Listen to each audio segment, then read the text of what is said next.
The morning Andrew Hayes rode into Colton Creek with nothing but a stolen horse, a cracked saddle, and a debt that could swallow a man whole. He did not expect to find the one thing worth fighting for standing behind the counter of a dry goods store, arguing passionately with a freight driver twice her size over the weight of a bolt of calico. Emma Keller did not notice him at first. She was too busy being right, which, as the townspeople of Colton Creek had come to understand over the 2 years since her father passed and left her the store, was something she was very frequently and very inconveniently good at. She pressed her finger against the scale's brass edge, tapped it twice, and fixed the freight driver with a look that could peel bark off a pine tree. "That bolt weighs 14 pounds, Mr. Dunlap, not 12, and I am paying you for what you delivered, not what your invoice says you delivered. There is a difference, and I am sure you understand it." The freight driver, a wide man with a red beard and hands like iron skillets, muttered something under his breath and adjusted the scale. He did not argue further. Andrew stood in the doorway, one hand resting on the frame, dust still rising off his coat in small gray clouds. He had ridden hard for 3 days from the town of Redwall Flats, where a man named Clyde Sutton had won his ranch, his cattle, his gear, and most of his dignity in a card game that Andrew now suspected had not been entirely honest. He had a horse that wasn't his in a direction that pointed roughly west, and Colton Creek had appeared before him like something a tired man dreams about when the desert gets too long. He needed water. He needed a place to sleep. He needed, more than anything, to think. But he stood in the doorway of Emma Keller's dry goods store in the summer of 1878, watching a woman with dark auburn hair pinned loosely at the back of her neck argue a freight driver into honest accounting, and for just one moment he forgot every single one of his problems. She turned and saw him then. Her eyes were a clear, steady gray, the kind that did not flutter or look away. She took in the trail dust, the hollowed cheeks, the horse visible through the window behind him whose brand she did not recognize, and she said, simply and without judgment, "Can I help you?" "Water," he said, "and maybe a question or two about this town if you don't mind." "Water's free," she said. "Questions depend on what they are." He bought a tin cup of water and a small paper sack of dried apricots because he hadn't eaten properly in 2 days, and because the price was fair. He asked her about the town, which was growing, she said, cautiously optimistic, fed by the new cattle trail that ran through the valley below and serviced by a small but expanding railroad spur that was supposed to reach Colton Creek within the year. She told him this the way a person tells facts they have thought carefully about, not the way people repeat gossip, and he noticed that too. He did not tell her his situation. He thanked her, tied the borrowed horse at the trough, and walked down the main street of Colton Creek trying to figure out what a man did when he had nothing left. The town was a real one, not a ghost scratched into the dust. It had a proper bank, a telegraph office, a sheriff's office with an actual jail, 2 saloons, a boarding house run by a widow named Mrs. Perkins, a blacksmith, and a small church that doubled as a schoolroom on weekday mornings. There was a livery stable at the south end of Main Street, run by a weathered Mexican man named Domingo Reyes, who had been in this territory before the town existed, and who knew more about horses than any man Andrew had ever met. It was Domingo who told him about the race. Andrew had been in town 3 days, sleeping in the hayloft of the livery in exchange for mucking stalls and helping with the shoeing, when Domingo poured 2 cups of bad coffee and set one in front of him and said, "You know horses, Hayes. I can see it the way you handle them. You're not just a working man, you're a horseman." "I was," Andrew said. "There is a race," Domingo said, 14 days from now. They run it every year in the fall, down the valley, 8 miles total, from the north marker at Crawford's Ridge to the finish post outside of town. Big prize this year. Is Harlan Cole has put up $500 in cash money and the deed to 40 acres of bottomland south of the creek. Andrew looked up from his coffee. $500. And the land, Domingo said. It is a real prize. Cole owns the race, owns the best horse in the county, and has won it the last 3 years himself. He wins by cheating, Domingo added, without any particular heat, the way a man states whether. Everyone knows it, but no one has been able to beat him clean. His horse is fast, but not that fast. He has other methods. What kind of methods? He pays men to crowd other riders. He knows the course better than anyone because he sets the markers himself. There is a section through the canyon wash that is very dangerous if you do not know where the soft ground is, and he knows where the soft ground is. And he doesn't tell anyone else. He has never needed to, Domingo said. No one has come through here in 3 years riding the kind of animal I think could beat his Goliath. There was a pause. Andrew looked at the old man. The horse in the third stall, Domingo said. The one you came in on.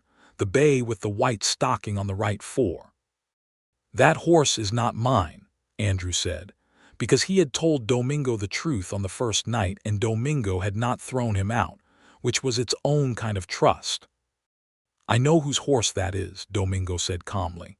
That is a horse bred from the Comanche lines that Clyde Sutton bought out of a remuda sale 6 years ago. I was there when he bought her. She was a 2-year-old then. She is 8 now and she has never been run at her full capacity because Sutton does not know what he has. She is the fastest horse in 100 miles in any direction. I would bet my life on it. You'd be betting my life, Andrew said. Domingo shrugged. A man with nothing left to lose is actually in the best position to bet. Andrew sat with that for a long time. The coffee went cold. Outside, the September wind moved down the street and rattled the sign above the dry goods store. And he did not think it was a coincidence that he looked up at exactly that moment and saw Emma Keller stepping out onto her porch with a broom, sweeping the dust back where the wind kept returning it, patient and steady as a heartbeat. He entered the race. He also entered it with everything he did not own, which meant that he went to the one man in Colton Creek who would listen to a stranger with a borrowed horse and a wild plan, and that man was, unfortunately, Harlan Cole himself. Cole was not a villain in the simple sense. He was a businessman of the kind that existed in every territory, which meant that he was sharp and cold, and understood leverage the way other men understood weather, not as something to fight but as something to use. He was 51 years old, thick through the shoulders, with a trimmed silver mustache and small blue eyes that were always calculating something. He ran the biggest cattle operation in the county, owned a share of the bank, and had been quietly buying up land parcels for years, always at prices that were just fair enough that no one could complain too loudly. He met Andrew in his office, which occupied the back half of the saloon he also owned, and he listened to the proposal. Andrew had spent 2 evenings thinking it through. He had nothing to offer as collateral except the horse, which was not legally his, and his own labor, which was worth something but not $500. So he offered the only thing that had any real value in this territory, which was information. I know Clyde Sutton, Andrew said. I worked his operation for 3 years before we had our disagreement.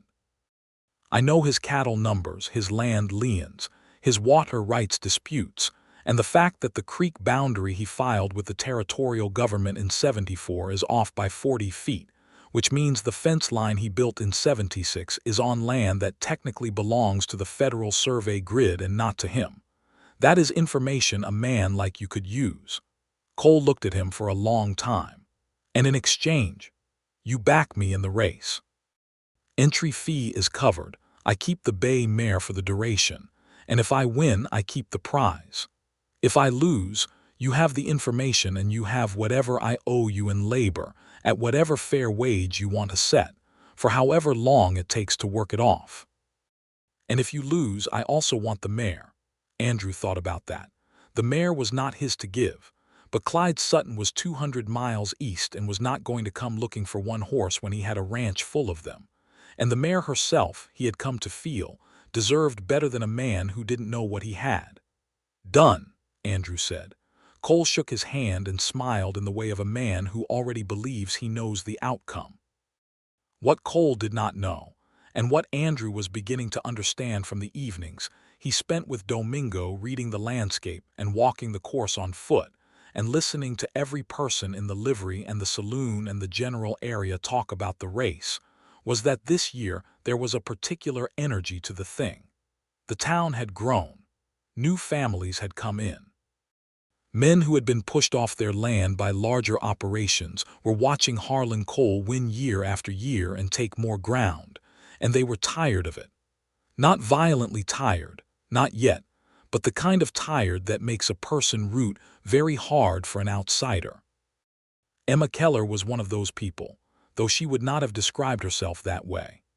Andrew discovered this on a Wednesday afternoon, 10 days before the race, when he stopped by her store to purchase a new pair of work gloves and found her in a heated discussion with the banker, a man named Hoskins, about the interest rate on a small loan she had taken out the previous spring to expand her stock. The numbers she was quoting did not match the numbers on the paper Hoskins was holding, and both of them knew it, and the particular way Emma held herself while knowing it, spine very straight, voice very calm, eyes like river ice, told Andrew that she had been here before and expected to be disappointed. He waited until Hoskins left. He picked up his gloves. He set the coins on the counter and then, because the look on her face was the specific look of a person who has just swallowed something ugly and is not going to say so, he said, "He's wrong." She looked at him. "Excuse me, the interest calculation. If you compounded it the way he showed, you'd be paying 4.5% over principal. But if you look at the original loan agreement, which I am assuming you have a copy of, the rate is 3% simple, not compounded. The number he quoted you is about $14 too high." There was a pause. "How do you know that?" "I ran a ranch operation for 6 years," he said. "I did my own books. You learn to understand interest rates when your margin is thin enough." She studied him for a moment. He had the distinct and uncomfortable sense of being read. "I have the copy," she said finally. "I knew he was wrong. I just did not have the exact figures in my head." "Would you like me to write it out for you?" "I am perfectly capable of writing it out myself," she said, but not unkindly. "I know you are," he said. "I only meant I could do it quickly if it would save you the time." She handed him a piece of paper and a pencil without another word, and he sat at the corner of the counter and worked out the numbers, and she stood behind him reading over his shoulder without asking permission, which he found he did not mind at all. When he finished, she checked his work, found it correct, and wrote the figures down in her own ledger without acknowledging that they matched his exactly. "You're the man staying at Domingo's," she said. "Andrew Hayes." "Yes." "You're entering the race. Word travels. This is a town of 400 people, Mr. Hayes. Everything travels." She put the pencil down. "Are you going to tell me you can actually win it, or are you going to tell me you're trying and hope that counts for something?" He looked at her. "I can win it," he said, "but I need to know the canyon wash. There's a stretch through there that Cole knows and nobody else does, and Domingo thinks he might have salted the soft ground on purpose, moved some markers last year. I need someone who's actually ridden through that section outside of race season." "I have," she said. He was not surprised, though he could not have explained why. "I ride that trail twice a month to visit the Harmon family on the other side of the ridge. My father used to ride it with me. Would you show me the soft ground?" She was quiet for a moment, and he could see the consideration moving through her the way wind moves through grass, visible on the surface but deeper underneath. "Saturday morning," she said. "I'm closed Saturdays afternoon. I'll meet you at the livery at 10. He nodded. "Thank you, Miss Keller." "Don't thank me yet," she said. "You haven't ridden that section in September when the creek is running high." He went back to the livery and told Domingo, who smiled into his coffee cup in a way that suggested he thought the canyon section was not the real reason Andrew Hayes had gone to the dry goods store that afternoon. Saturday came in golden and cool, the way September mornings did in that part of the territory, the cottonwoods along the creek already beginning to show the first pale yellow of the season. Emma arrived at the livery on a solid gray gelding named Porter, wearing a practical brown riding skirt and a hat with a wide brim, her hair braided back. She looked at the bay mare with the kind of appreciation that could not be faked. "She's beautiful," Emma said. "She's fast," Andrew said. "But I need her to be fast through specific terrain, and I don't want to learn the hard way where the ground gives."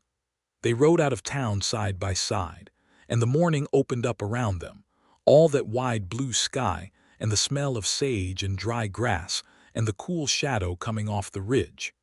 Emma rode well, not with the showy confidence of someone performing for an audience, but with the quiet ease of someone who had been on horseback most of her life.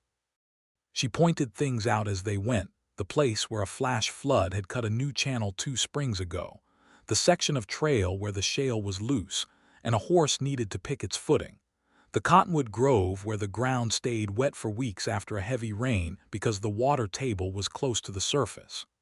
"Right here," she said when they reached the canyon wash, a narrow section where the trail dipped between two rust-colored walls of stone and crossed a shallow creek bed. "This section looks solid, but the substrate is sand over clay. After any rain at all, it becomes the consistency of thick soup about 8 inches down. Your horse will punch through before she knows it's happening if you're coming in fast." Andrew studied the ground carefully. "Cole knows to ride the left side. The left side stays harder because the stone shelf underneath runs right to the surface. My father figured it out years ago. He told me to always ride the shelf, never the center and never the right side." She paused. "He also told me that Cole owns this race and to never expect otherwise. He said it the year before he died." Her voice did not break, but it changed slightly, the way a voice does when it carries something heavy. He noticed it. "When did he pass?" he asked gently. 2 years ago this November," she said. "He'd had the store for 20 years. Left it to me because my brother went to California and my mother passed when I was 14. She said it plainly, not looking for sympathy, just stating the landscape of her life the same way she'd stated the landscape of the trail. He was a good man. He would have liked to see someone beat Cole in a fair race. Then maybe I'll dedicate the effort to his memory," Andrew said. She turned and looked at him, and for a moment the morning light was so even and warm between them that everything else, the debt, the borrowed horse, the race, the uncertain future, fell away, and there was just a man and a woman on horseback in a canyon in September, and both of them feeling something they had not expected to feel. "Don't make promises in canyons," she said softly. "The echo makes them sound bigger than they are."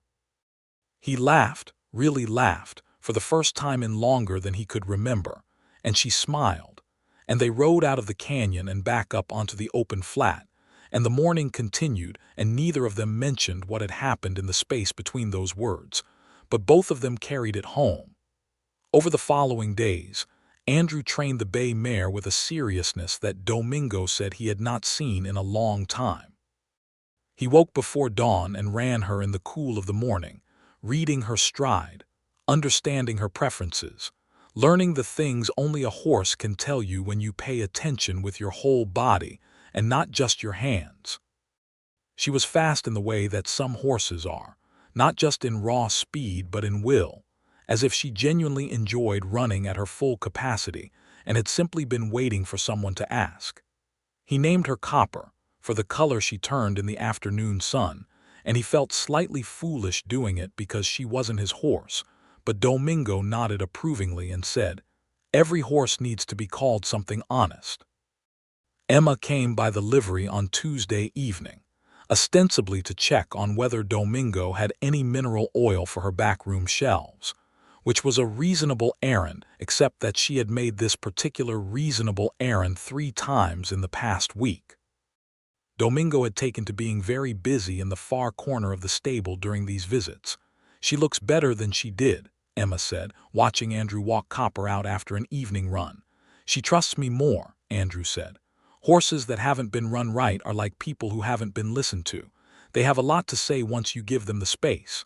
Emma was quiet for a moment. "That's a thoughtful way to talk about a horse." "My grandfather raised horses in Tennessee before the war," Andrew said. "He used to say that the difference between a great horse and a mediocre one was almost never physical. It was almost always whether anyone had bothered to understand them. Your grandfather sounds like a wise man.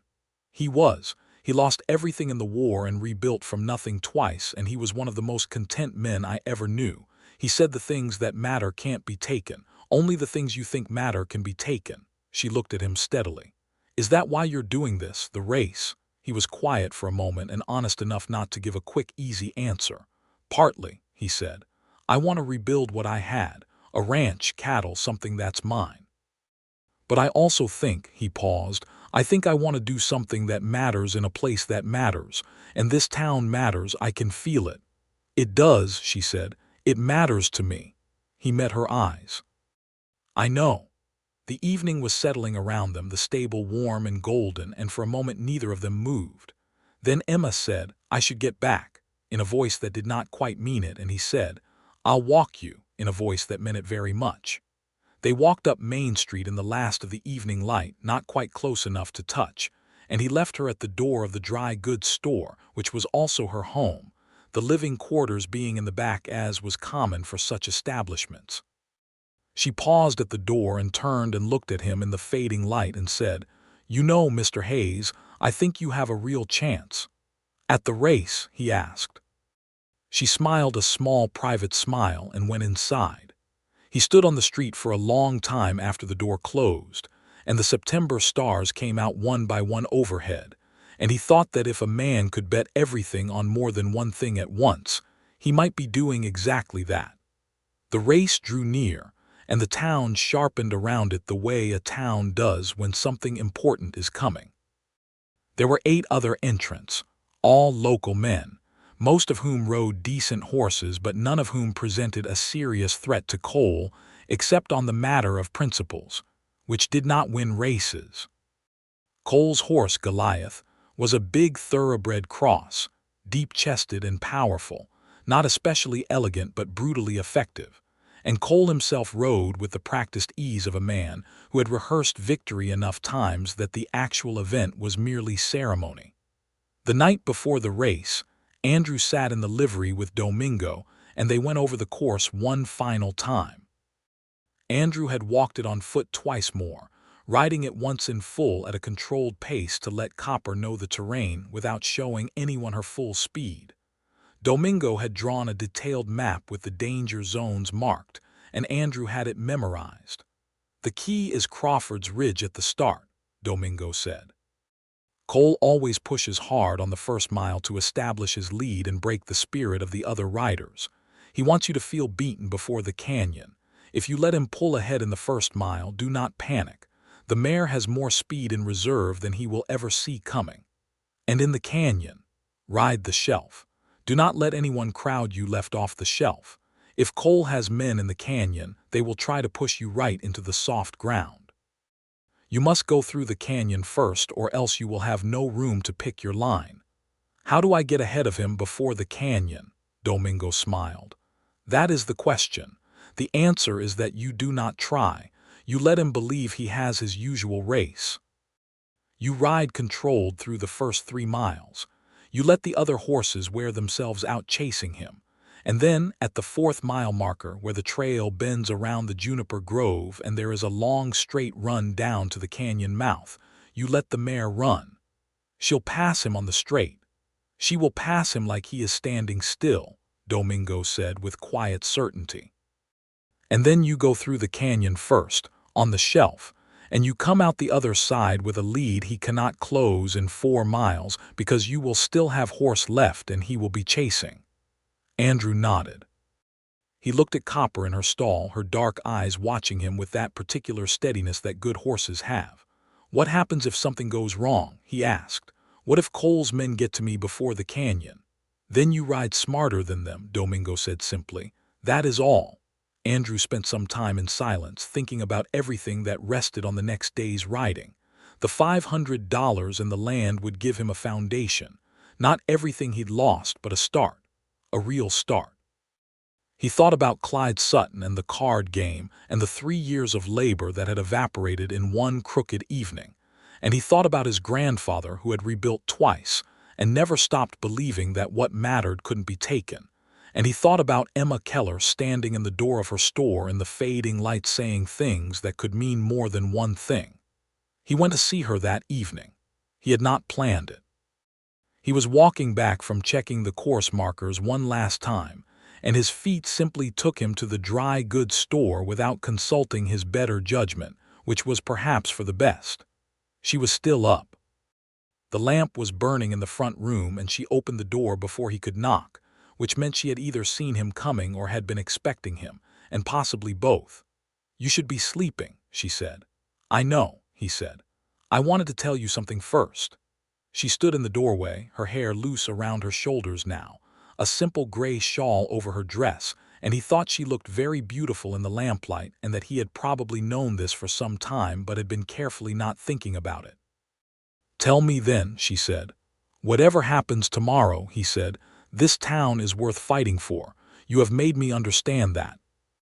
The way you run your business, the way you stood up to that freight driver and that banker, the way you know every inch of that trail because you ride out to see a family on the other side of the ridge twice a month just to make sure they're all right. You're the reason this town is worth something, Miss Keller. You and people like you." She looked at him for a long moment, and in the warmth of the lamplight her gray eyes were very soft. "Andrew," she said, and it was the first time she had used his given name, "come back from that race tomorrow. I intend to. I don't mean just come back, I mean come back to me." The night was very quiet around them, just the distant sound of the saloon down the street and the wind moving through the cottonwoods along the creek. And he took a step forward, and she did not step back, and he took her hand very carefully, the way you take something you understand the value of, and he said, "That is the only finish line that matters to me." She squeezed his hand once, firmly, and then she stepped back inside and closed the door, and he walked back to the livery with the whole wide night sky overhead, and a feeling in his chest that was larger and clearer and more certain than anything he had felt in a very long time. He slept well. Race morning arrived with a thin, clear sky and a cold edge to the air that sharpened everything, the colors, the sounds, the smell of horses and packed earth and wood smoke from breakfast fires. Colton Creek had turned out in its entirety. Women stood on the boardwalks outside the storefronts. Men gathered at the start point up at Crawford's Ridge, talking and placing informal bets in the loud, half-joking way of men who are actually quite serious. Children ran between the horses' legs until their mothers caught them and held them firmly. Andrew arrived at the start with Copper groomed and bridled and calm, her ears moving with interest but no anxiety. He wore a clean shirt and his better hat, which was not saying much, but Domingo had polished his boots the night before without being asked, and Andrew had not missed the significance of that. Cole was there with Goliath, big and bay, and gleaming with the attention of a horse that has been primed for show. Cole nodded at Andrew with the particular condescension of a man who has already decided the outcome and is simply waiting for the world to catch up to his conclusion. "New face in the race," Cole said pleasantly. "Where'd you ride in from, Hayes?" "East," Andrew said. "Nice horse," Cole said, looking at Copper with an expression that shifted slightly, just briefly, into something sharper than pleasantness. He recognized the bloodline, Andrew thought. He knew what those Comanche-bred horses could do, but Cole recovered quickly and smiled again. "Good luck to you." "Likewise," Andrew said without meaning it. There were 9 riders total. The town sheriff, a man named Briggs who had the honest and slightly weary face of a man doing his best in complicated circumstances, read out the rules. 8 miles, from the north marker at Crawford's Ridge to the finish post at the south end of Main Street. No interference with other riders. No leaving the marked course. First horse to cross the finish post wins. Andrew positioned himself at the inside of the starting line, third from the left, which gave him a clean angle for the first bend. He checked Copper's girth one final time. She stood steady under him, and he could feel the energy in her, coiled and ready, a watch spring wound to full tension. He thought about Emma saying, "Come back to me." He thought about the canyon wash and the shelf of stone running left under the soft surface, And he thought about his grandfather saying the things that matter can't be taken. The pistol fired. The first mile was chaos, as it always is when 8 horses and their riders pour themselves into a moving channel of ambition and anxiety. Cole went immediately to the front with a powerful surge that scattered the lesser horses to the sides. 2 riders collided in the first 200 yards and 1 horse stumbled, though both men stayed in the saddle. The dust rose thick and immediate. Andrew did exactly what Domingo had told him to do, which was to hold Copper in, which was one of the harder things he had ever done on horseback, because she wanted desperately to go, and he could feel that wanting through every inch of the reins. He kept her at a steady, controlled canter, not burning energy, not fighting the dust and the crowd. He settled into the middle of the pack and let the frenzy play out ahead of him. Cole was already 15 lengths ahead by the end of the first mile. 2 other riders, local men on good quarter horses, had pushed up to second and third. Andrew was 5th, which felt wrong to a competitive instinct but right to the strategy, and he breathed and rode and trusted. The second and third miles ran through open grassland, and Cole maintained his lead. Andrew watched him carefully and noticed what Domingo had said was true. Cole was not running Goliath at full stretch. He was running him at the speed required to demoralize, which was a different and more calculated thing. The 2 horses in second and third were indeed beginning to fade by the end of the 3rd mile, their early push taking its toll, their riders making the faces of men who have spent their money too fast. The 4th mile marker appeared, and the juniper grove opened up to the right, and ahead the trail bent and then straightened into the long flat run toward the canyon mouth, and Andrew felt the moment arrive the way you feel a change in weather, something in the air, something in the light. He gave Copper the reins. It was like releasing something that had been held underwater. She came out of that controlled canter into full stride in 3 steps, and the world changed. The other horses became still objects around him. The wind hit his face like a wall. He heard her hooves on the hard earth, and it was not a sound like ordinary running. It was a sound like something inevitable, a great long drumming that ate the distance between them, and Cole with a speed that nobody in that race or watching from the ridgeline could quite believe. Cole heard him coming. Andrew saw the man's shoulders tighten, saw Goliath's ears go flat back.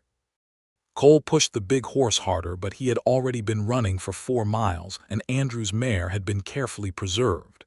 And the gap closed like a door swinging shut, and Andrew came alongside Cole 20 lengths from the canyon mouth. And he looked over at the man once, just once, and Cole's face had lost its certainty entirely. And then Andrew was past him, and the canyon mouth was 10 lengths ahead. He went into the canyon first. The shadow fell over him, and Copper's hooves rang off the stone walls, and he aimed immediately for the left side, for the shelf, feeling the ground change under her as she shifted from soft soil to the harder substrate beneath. Behind him he heard Cole come in and immediately heard the grunt and stumble of Goliath hitting the soft ground somewhere to the right, and a shout that was not one of triumph. He did not look back. He rode through the canyon on the shelf, smooth and sure, and came out the other side into the bright open air of the valley below, and behind him there was a considerable distance of silence that meant no one was with him. The last 4 miles were his. He ran them with Copper at a pace that was not foolish, not wasteful, but honest and full and joyful. He thought that was the word, because the mare was running the way she had always wanted to run, and he was riding the way he had always wanted to ride, and the valley floor was beautiful in the morning light, golden grass and pale sky, and the distant smudge of Colton Creek at the end of it like a prize that meant more than the one they were riding toward. He could hear the crowd before he could see the finish post. A real sound, not the polite sound of a spectacle but the raw sound of people feeling something, rising and spreading as he came down the last stretch of trail, and the rooftops of the town appeared above the grass, and the finish post came into view with its 2 upright posts and its red ribbon strung between them. He saw Emma before he saw anything else. She was standing to the right of the finish post, not with the crowd but slightly apart from it, as if she had known where he would look. She wore her good blue dress, the one he had seen her in on Sunday mornings when she walked past the livery on the way to church, and her hair was pinned up properly, and she was watching him come down the final stretch with an expression on her face that he would remember for the rest of his life. An expression that was not surprise, not excitement, but something quieter and more fundamental, relief, he thought, and love. And a kind of clear-eyed certainty that he recognized, because he had been feeling it himself for days. He crossed the finish line, and the ribbon caught across his chest, and the crowd erupted, and Copper carried him through another 50 yards before he brought her around, and he was breathing hard and grinning in a way that probably made him look foolish, and he found he did not care at all. Domingo was there in the crowd with an expression of great satisfaction and no surprise whatsoever. The sheriff came forward to confirm the win. Cole arrived 7 minutes later on a lathered Goliath, his face set hard, and he looked at Andrew with a calculation that had replaced the condescension, which was not entirely comfortable but was honest at least. "Fair race," Cole said, clipping the words. "Fair race," Andrew agreed. The formalities took time. The prize money had to be counted out by the bank representative, which was Hoskins, who did it with the pained expression of a man handing over something he would rather keep. The deed to the 40 acres was produced and signed over in front of the sheriff and 2 witnesses. Andrew held the paper in his hands and felt something settle in him, the first solid ground under his feet in what felt like a very long year. He found Emma in the crowd after everything was done. The celebration around them was full and generous, people clapping him on the back, offering drinks, the kind of communal warmth that a small town offers when its community spirit has finally seen itself vindicated after 3 years of watching the same man win. He moved through it all with gratitude but with purpose, and he found her where he had expected to find her at the edge of it, watching. "You came back," she said. "I told you I would." She looked at him steadily. "You did." "The land is 40 acres of bottomland south of the creek," he said. "Good grazing, good water, it's a start." "It's more than a start," she said. "I don't have a house yet," he said, "or cattle, or much of anything except a horse that isn't quite mine yet and a piece of paper that is." "The horse is yours," she said. "I doubt Clyde Sutton will come for one mare when there's 100 miles between you and a man like Harlan Cole has just lost face to you publicly. You're more useful to him alive and here than connected to anything legal involving Sutton." He looked at her. "You've thought about this?" "I've been thinking about several things," she said, and the color in her cheeks was not entirely from the cool morning air. "Miss Keller," he said, and then stopped, because what he wanted to say was larger than what seemed appropriate to say in a field outside of town, while 50 people were still celebrating 20 yards away. "Emma," she said. "Emma," he said, and his voice did something when he said it that it had not done before, something he would not have been able to explain but that she clearly heard, because she looked at him with those steady gray eyes and waited. "I have not been in one place long enough in recent years to want to stay," he said. "I had a ranch and I lost it, and I told myself what I wanted was to have it back. A ranch, cattle, something that was mine. But I think what I actually wanted was a reason to stay somewhere, a place that mattered, a purpose that was bigger than just having something." "And," she asked quietly, "and I think I've found it," he said, "if you're willing." The crowd behind them, the September sky, the sound of the creek, none of it existed for a moment. Just the 2 of them standing in the field outside Colton Creek, the red finish ribbon still tangled in the grass somewhere behind them. "I'm willing," she said. "I have been willing since the second time you came into my store and bought dried apricots you didn't really need." He laughed, startled, and she smiled the full smile that he had only seen in pieces before, and he took both her hands in his the way he had taken one the night before, carefully, and with full understanding of the value of what he was holding. They walked back into town together, and nobody who saw them had any questions about what had just been decided. The weeks that followed were full of the practical work of building. Andrew took possession of the 40 acres officially, filed the deed properly with the Territorial Land Office, and began the process of clearing and planning. The bottomland south of the creek was genuinely excellent ground, better than the prize description had suggested, with rich dark soil along the creek bank and a natural slope that would drain well in heavy rain. There were 2 mature cottonwoods and a stand of willows near the water and a flat section in the higher part of the parcel that was exactly right for a structure. Domingo helped him design the layout. The old man had built 3 times in this territory and knew how to orient a building for the prevailing winds and how deep to sink a corner post to survive a hard winter. They spent evenings drawing on brown paper with a stub of pencil, adjusting and reconsidering. And when Andrew showed the plans to Emma, she made 3 suggestions that were all correct and that improved the design considerably. And Andrew added her suggestions without comment because they were right. And she noticed that he did this without any of the bristling that a less secure man might have shown, and she found that she loved him for it. Harlan Cole remained in Colton Creek, as powerful men in small territories remain, because the landscape of their influence cannot be dismantled in a morning. He had lost the race, and he had lost 40 acres, and he had lost a certain public certainty about himself, and he was a man who would not forget any of that. But he was also a businessman, and Andrew Hayes had demonstrated a quality that businessmen respect above almost anything, which was competence at a high level of pressure. Cole sent word through an intermediary in late October that he had work on his cattle operation that he would pay fair wages for if Andrew was interested. Andrew thought about it for 2 days. He needed income while he built. The 40 acres was land, but it was not yet a functioning ranch. He talked to Emma, who said what she thought with her characteristic directness. He respects you now. That's different from liking you. You can work for a man you don't entirely trust as long as the terms are clear and the pay is honest, and you never let him forget that you answer to yourself first. Is that what your father taught you? That's what running a store in a town where the bank is owned by one man's friends taught me, she said. I've been doing it for 2 years. It's uncomfortable, but it's workable. He took the work. Cole paid fairly, which was consistent with Andrew's assessment of the man as cold but not stupid.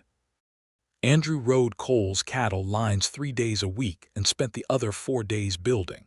And by November, the frame of a solid 2-room cabin was standing on the high flat section of the 40 acres.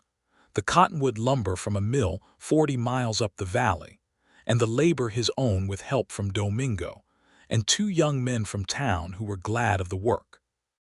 Emma came out on Sunday afternoons to see the progress and to help where she could, which was in ways that surprised him because she was practically skilled in ways beyond the store.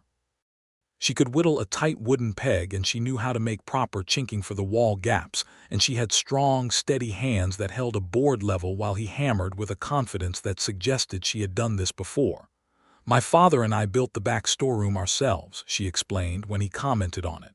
The year after my mother passed, we needed the space and we couldn't afford to hire anyone. How old were you? 15, she said. He taught me to use a level and a saw and how to cut a tenon joint properly. He said a woman ought to understand how things are built, so she's never dependent on a man to tell her when something is done badly. That is excellent advice, Andrew said. I thought so, she said, and drove a peg home with the heel of her palm. He asked her father about the Harmon family, and she told him about the family of homesteaders on the other side of the ridge whose eldest daughter had been her closest friend in childhood, and with whom she had maintained a relationship through the years of change and difficulty that the territory brought. The Harmons were honest people working hard ground, the kind of family that the territory needed more of, and that the large operations like Cole's had spent decades trying to crowd out through a combination of water rights manipulation, fence line disputes, and the kind of slow financial pressure that did not look like violence but functioned like it. Cole has been after the Harmon land for 3 years, Emma said one Sunday afternoon, While they sat on the half-finished porch of the cabin eating cold cornbread and drinking water from the creek, the November afternoon pale and clean around them. He wants the water rights more than the land. The Harmon Creek feeder runs year-round even in drought years because of the rock formation up above the ridge. If Cole gets those rights, he controls water access for everything east of the valley. Has he been legal about it? Mostly. He offered them a price last spring that was technically fair but practically impossible because without the creek the land is worth nothing and the Harmons can't survive without the land. She paused. He knows that.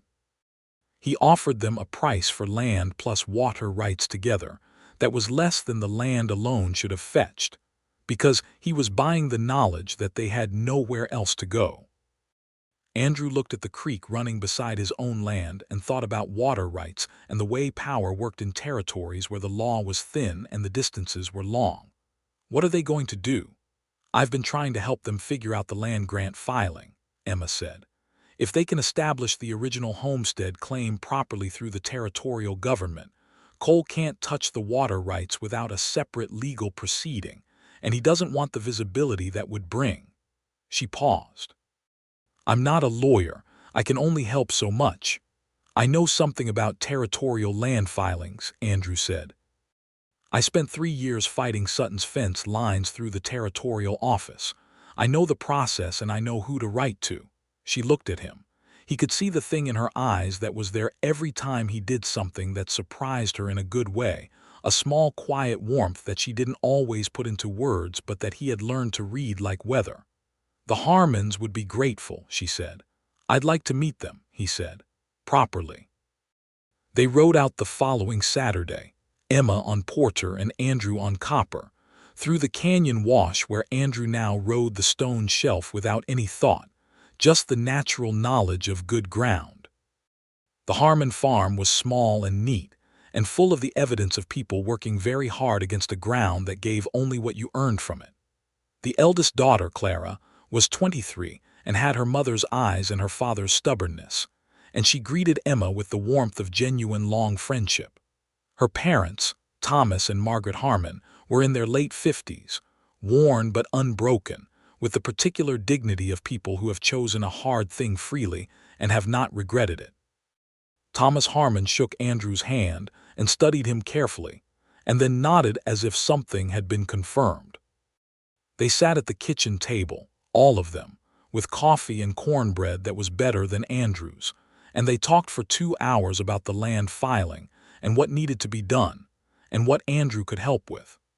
By the end of it, Thomas had agreed to let Andrew draft the formal letter to the Territorial Land Office in Santa Fe, and Andrew had agreed to take a copy to the telegraph office in Colton Creek to ensure it reached the right desk.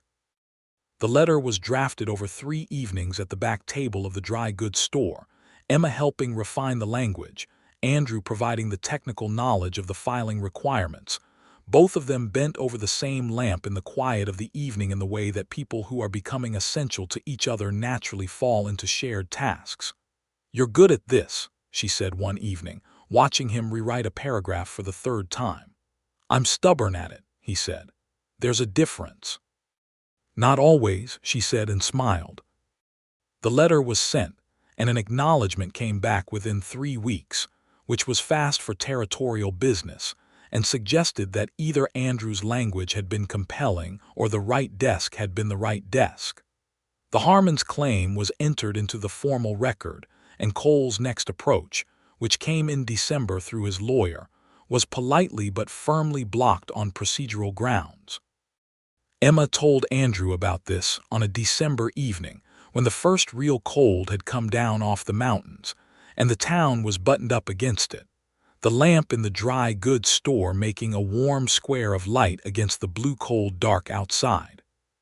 She told him, and then she said, "You did that," and her voice carried something in it that was not just gratitude.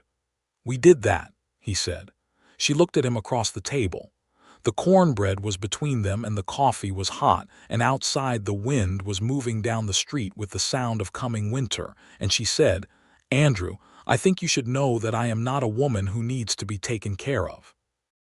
I have been taking care of myself in this store and this town in various ways for 2 years, and I am good at it and I intend to continue." "I know that," he said, without any hesitation. "I also think," she continued, "that I am not a woman who is too proud to admit when something has changed, when someone has made things different, better." "Emma," he said. "I'm not finished," she said, with the small firm look that he had come to love precisely because it did not waver. "I want to say it properly because it matters to me to say it properly. You came into this town with nothing and you bet what you had and you won, and you could have taken the money and the land and gone somewhere else and started over alone. You didn't. You stayed. And you've been building something here that isn't just for yourself. You helped the Harmons. You've been decent to everyone in this town who deserves decency. And you look at me like—" She stopped, and the color in her face was lovely in the lamplight. "Like what?" he asked quietly. "Like I am the most important thing in your landscape," she said, "and I think you might be the most important thing in mine." He got up from the table. He came around to her side, and she stood up, and he cupped her face in his hands, cold from the evening air and warm from the lamp.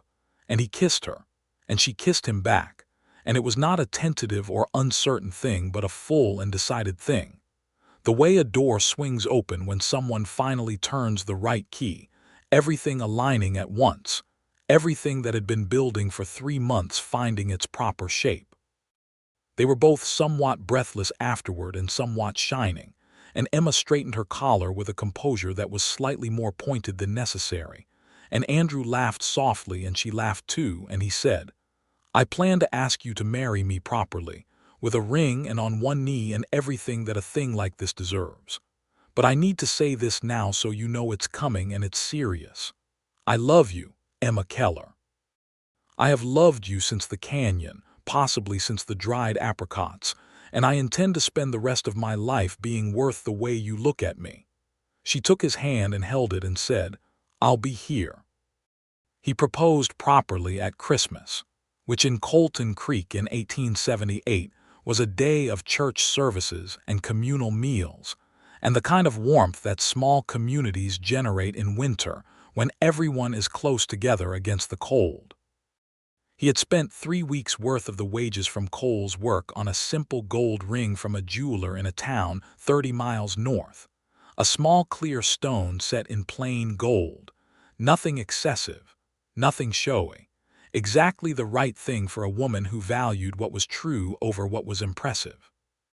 He went down on one knee in the back room of the dry goods store, which was where they spent most of their evenings, with the lamp burning and the smell of pine and coffee, and the particular smell of a store that has been someone's home for a long time, and he said, "Emma Keller, you are the most remarkable person I have ever known, and you have made this new place feel like the place I was always supposed to be.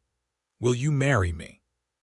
She looked at the ring and she looked at him and she said, "Yes," and then because she was Emma she added, "And before you ask, yes, I intend to keep running the store." "I would not expect anything else," he said. "Good," she said, and held out her hand. They married in March of 1879, when the first green was coming back to the valley, and the creek was running high and clear from the snowmelt up in the mountains. The church in Colton Creek was full because this was, as several people said afterward, the kind of wedding a town wants to see, not the practical union of two people managing circumstances, but the genuine marriage of two people who had found each other in the middle of their own particular troubles, and had chosen each other fully and freely. Domingo was there in the front row with his best jacket brushed and pressed. The Harmon family came over the ridge, Clara standing with Emma as her witness, because that friendship was as real as anything in the valley. Sheriff Briggs sat in the third pew with his wife, and looked relieved in the way of a man who had been watching a situation with great interest, and was gratified by the outcome. Harlan Cole sent a gift, which was a strange thing and not entirely uncomplicated, but Andrew and Emma accepted it with the good grace of people who understand that even difficult relationships can be managed well in a small community, and who intend to be here for a long time. The minister said the words, and Andrew said his, and Emma said hers. And when they kissed, the congregation made the noise that congregations make when they mean it. And outside, the March sky was very blue, and the cottonwoods were just beginning to bud, and everything that had been bare and cold was turning toward something new. The cabin on the 40 acres was finished by April. It was 2 rooms, solid and well-made, with a real wooden floor and a stone fireplace that Domingo had helped design for maximum draft efficiency. Emma kept the store as she had always intended, but the cabin became the center of their shared life, the place where the day ended and the mornings began, and where gradually, over the following months, the accumulation of 2 lives in one space became something that looked and felt exactly like home. Andrew began building the ranch in earnest through the spring and summer. He purchased 12 head of cattle from a legitimate sale out of the railroad depot town 40 miles west, a foundational herd of mixed stock that he ran on the bottomland along the creek. He built a proper corral and a small barn. He hired one hand, a young man of 19 named Will Garrett, who had come into Colton Creek looking for work the same way Andrew had arrived, on a tired horse with not much else. And Andrew hired him because he recognized the situation, and because Will turned out to have genuinely good instincts with cattle. Copper had her own stall in the new barn, which she had earned many times over, and Andrew sometimes thought she looked at him with a certain satisfaction that might have been his imagination, but felt like mutual understanding. He wrote to the Territorial Land Office about Clyde Sutton's fence line, not to cause particular damage, but to correct a record that needed correcting, because those 40 feet had been improperly filed for 5 years, and the correction was the right thing to do. He was careful to frame it as a routine administrative matter and not a personal dispute, and the office handled it accordingly. The summer of 1879 was a good one, the kind of summer a new marriage deserves. They fell into the rhythms of their separate and shared work with an ease that surprised Andrew a little, because he had not known it could feel like this. Not like accommodation or compromise, but like the natural fit of 2 things that were made to work together. Emma was better at mornings than he was, up with the first light, the store open and moving before he had finished his first cup of coffee. He was better at the slow patience of the evenings, at sitting with a problem until it resolved rather than pushing against it, which balanced something in her that she didn't always admit needed balancing. They disagreed sometimes, which was honest and healthy and occasionally loud, because Emma did not have a quiet approach to disagreement, and Andrew had his own stubborn streak that surfaced when he believed he was right, which was not always as often as he thought. But they disagreed the way people disagree who respect each other, toward resolution rather than away from it, and afterward there was always the warmth of having worked through something together. In the late fall of 1879, Emma told him that she was expecting. She told him in the kitchen of the cabin on a Tuesday evening in October, sitting across the table from him with her hands around a cup of coffee and a look on her face that was composed but shining underneath it, the way certain landscapes look when the light changes. He sat very still for a moment, and then he got up and came around the table and pulled her up out of the chair and held her, and she laughed against his shoulder, and he said, "A family," and his voice had the sound of something fulfilled. "A family," she agreed. He told Domingo the next morning, and the old man sat with it for a long moment and then poured 2 cups of the bad coffee and said, "I was beginning to think you would never have anything good happen to you," with the particular tone of a man who had always expected it would.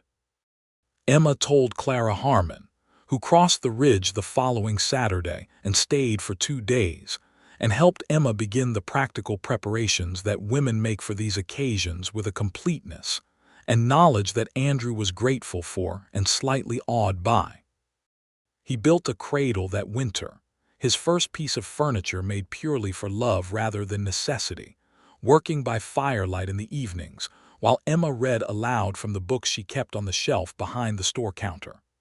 Their son was born in the spring of 1880, in the first warm week of May, when the valley was green and the creek was singing loud with snowmelt. Andrew was present in the way that men of that era generally were not present, meaning he was in the room rather than pacing the porch, and he held Emma's hand the whole time and said nothing useful but was there, solidly and unquestionably there, and she was grateful for it in a way that she told him afterward with a directness that made him feel it fully.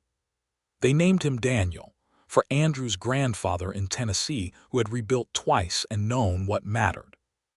Daniel Hayes arrived in the world with considerable volume and determination, which Domingo said was a very good sign, and the minister's wife said reflected well on both parents. He was a healthy and demanding infant who improved steadily into a healthy and demanding child, and he had Emma's gray eyes and Andrew's stubborn jaw, and a particular look that he wore from very early on that suggested he was taking careful note of everything and would have opinions about it when he was old enough. The ranch continued to grow. By the time Daniel could walk, Andrew had expanded the herd to 40 head of cattle and had added a second structure to the property, a larger barn with proper ventilation, and a hay loft that Will Garrett ran with a steady competence that had grown from those first tentative months into the ease of someone who had found his purpose.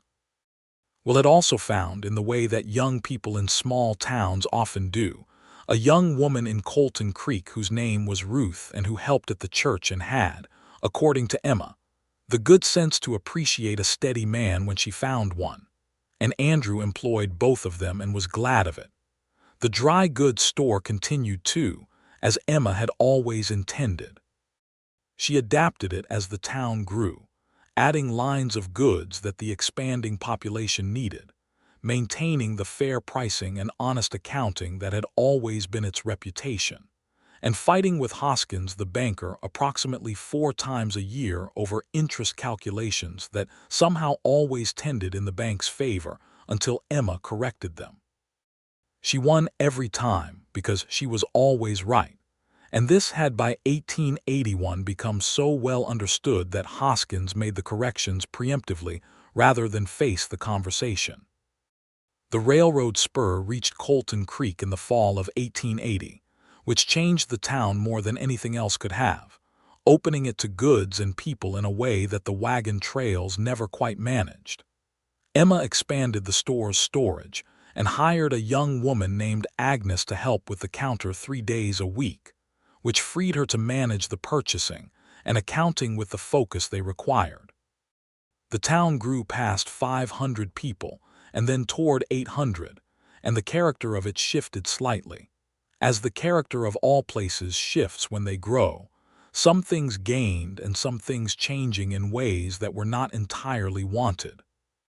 Harlan Cole sold a portion of his cattle operation in 1881 and moved most of his family to Santa Fe, which the town received with a complex mixture of relief and the kind of disoriented feeling that comes when a large force that has shaped a landscape for a long time simply goes away.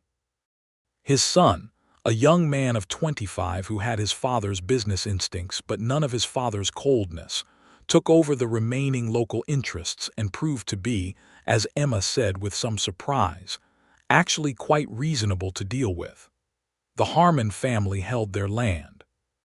Thomas Harmon's formal claim, which Andrew and Emma had helped establish, proved fully solid against every legal approach Cole Sr. had attempted, and with Cole gone the pressure evaporated entirely.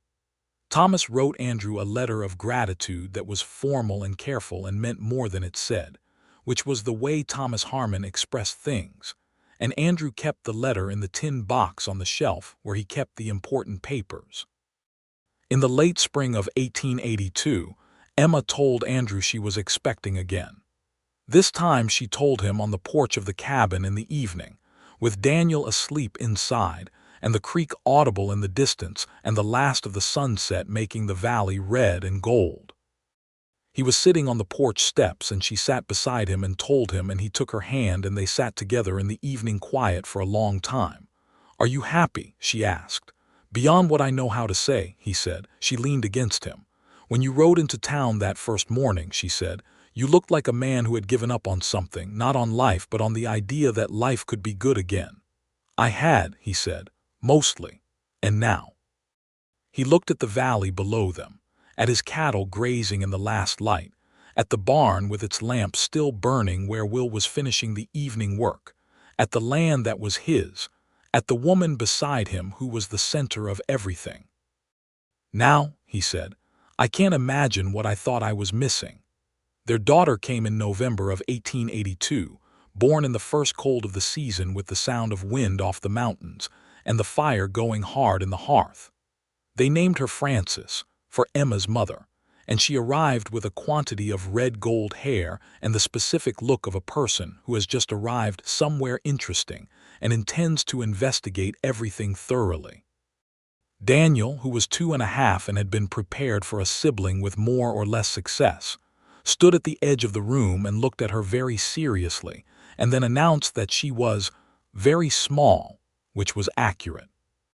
Domingo met Frances 3 days after she was born and held her with the practiced ease of a man who had held many babies and said, "This one knows things," which was a thing he had not said about Daniel, and both Andrew and Emma found that they believed him. The life they built continued to expand in the ways that good lives do. The ranch reached 120 head of cattle by 1884, a real operation by any measure, with proper books and fair wages, and a reputation in the region for honest dealing that drew good men to work there.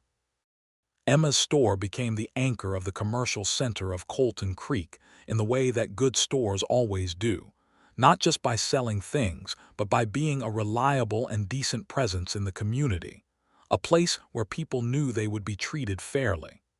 Andrew found himself, in these years, doing something he had not expected, which was becoming a man people came to for advice. Not just about cattle or land, but about disputes and decisions, and the various complicated situations that frontier life generated in abundance. He had the combination of practical knowledge and genuine fairness that made people trust him, and he tried to deserve that trust every time, because Emma had made him understand by example that being trusted was a gift, and that gifts required maintenance. He sat on the town council from 1883 onward, in the capacity of representing the agricultural community south of town, which was a real constituency with real needs, and he took it seriously. He pushed for better water management practices along the creek system, which protected small holders as well as large operations. He pushed for a proper school building, separate from the church, which Colton Creek built in 1884, and which Daniel entered that fall with the look of someone ready to argue with the teacher, which he promptly was. Emma went to every council meeting and sat in the back row, and said nothing during the proceedings, and talked about it with Andrew for an hour on the walk home, which he came to understand was simply how she participated, and it was more effective than most people's participation, because her thinking was clear and he trusted it. Domingo retired from the livery in 1884, selling the business to a young man from Texas named Carlisle who knew horses and treated them well, which was Domingo's primary requirement. He moved into a small house near the church and spent his mornings in his garden, which produced vegetables of remarkable quality, and his afternoons playing cards with old men at the back table of the saloon, which he did not approach as gambling but as conversation by other means. He came to Sunday dinners at the Hayes cabin with the regularity of a family member, which in all the ways that mattered he had become. He watched Daniel and Frances grow with the satisfaction of a man who has planted something carefully and seen it take root, and when Andrew thanked him once directly for everything the old man had done, for the horse and the course advice and the race morning and all the rest of it, Domingo shook his head and said, "I showed you the door. You walked through it yourself." The question of what had happened with Clyde Sutton and the card game resolved itself in the particular way that such things in territories often did, slowly and through indirect channels. The territorial government's correction of the fence line filing in 1880 had created a small legal complication for Sutton's operation that had grown into a larger one over time, and by 1883, he had sold most of his holdings and moved east, and with him gone the particular weight of that history became simply history, something that had happened and was now over. Andrew felt it go with a lightness that surprised him and then didn't, because he had built enough new things that the old loss had become genuinely small by comparison. Copper lived until 1886, which was a good long life for a horse that had run that hard and that well. She spent her last years on the Hayes Ranch with full run of the pasture, and what Andrew could only describe as a settled contentment, as if she too had found the place she was supposed to be. When she died on a quiet autumn morning, he buried her in the corner of the south pasture under a cottonwood tree, and stood there for a while feeling the appropriate grief of a man who understood what he owed. He told Emma about it when he came in for supper, and she listened and then came around the table and held him the way she did when something genuinely needed holding, and he leaned into it and felt the grief be complete and clean, the way good grief is. Daniel, who was 6, asked seriously if Copper had gone to heaven, and Andrew said he believed she had, and Emma said she suspected heaven had very good grass, and Francis, who was 3 and mostly concerned with the practical details of the world, asked whether they would get a new horse, and Andrew said yes, and Francis nodded and returned to her supper with the satisfied air of a matter concluded. By 1887, when Andrew was 34 and Emma was 31 and Daniel was 7, and Francis was 4 and the ranch was real, and the store was flourishing, and the town of Colton Creek had grown into a proper community with a newspaper and a doctor and a school with 2 rooms instead of 1. Andrew sometimes stood on the porch of the cabin in the mornings before anyone else was up, and looked at the valley in the early light, and thought about the morning he had ridden in with nothing.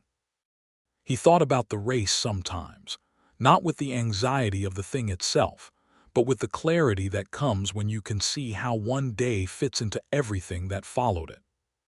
He had bet everything he owned on a single race and he had won, and what he had won was money and land, which were good things, but what the winning had actually given him was a reason to stay and the chance to prove himself in a place worth proving himself in. He thought about Emma waiting at the finish line. He had seen her before he crossed it, standing apart from the crowd with that expression that was not surprise but certainty, and he thought now that she had not been waiting to see if he won. She had been waiting because she had already decided, and the race result, whatever it was, had not changed what was in her eyes when she watched him come down that final stretch. She had told him that once directly the way she told him things. "I want you to know," she had said not long after they married on an evening when the subject of the race had come up over supper, "that I was there for you, not for the result." "I know," he had said. "I want to make sure you know," she had said, "because I think sometimes people believe that love is conditional on success, and I want you to understand that mine is not." He had looked at her across the table in the lamplight, in this room they had made into a home, with the sounds of their life around them, and he had said, "I have always known that. It is one of the things I love most about you." She had nodded, satisfied, and returned to supper, and he had sat there for a moment longer in a gratitude so large he could not have spoken it even if he had tried. The morning routine at the Hayes place in 1888 was a thing of organized life and considerable noise. Daniel at 8 was early rising and loud, already helping with morning chores with the specific energy of a boy who finds physical work genuinely appealing, and who is good with animals in the way of his father. Frances at 5 was quieter in the mornings but watchful, taking everything in with her grandmother's name and her mother's eyes and her father's stubborn clarity, and she had already demonstrated at school, in the 1 year she had been attending, a mathematical ability that made her teacher write Emma a letter of some excitement. Emma read the letter twice and then put it carefully in the tin box beside Andrew's important papers, where she felt it belonged. Domingo at his garden in the mornings was a visible and familiar presence from the Hayes porch. the old man moving between his rows of vegetables with the unhurried purpose of someone who had earned his pace. And every Sunday he came to supper and told the children things about horses and history, and the territory that Andrew could not have told them because he had not been here long enough. And the children sat and listened with the genuine attention that good stories earn. Will Garrett had married Ruth in the spring of 1884 and built a small house on the eastern edge of the Hayes property, where the land-grant boundary ran, and they had 2 children of their own, and the whole arrangement had become the kind of extended community of work and care that the territory at its best generated, people whose lives were connected by geography and trust and the accumulated goodwill of years. One evening in November of 1888, Andrew and Emma sat together on the porch after the children were in bed, the first real cold of the season in the air, the valley below them going to blue and silver in the moonlight. It was a particular kind of quiet that only comes to places that have had enough noise and activity in them during the day to earn the silence of the evening. "Tell me something," Emma said. "What kind of something?" "The kind you don't usually say out loud," she said. He thought for a moment. "When I rode into this town," he said, "I was thinking about everything I'd lost. The ranch, the cattle, the years of work. I was thinking in terms of what had been taken. And I rode past your store and you were arguing with that freight driver, and I stopped thinking about what had been taken and started thinking about what there was to find." She was quiet for a moment. "I remember looking up and seeing you in the doorway," she said.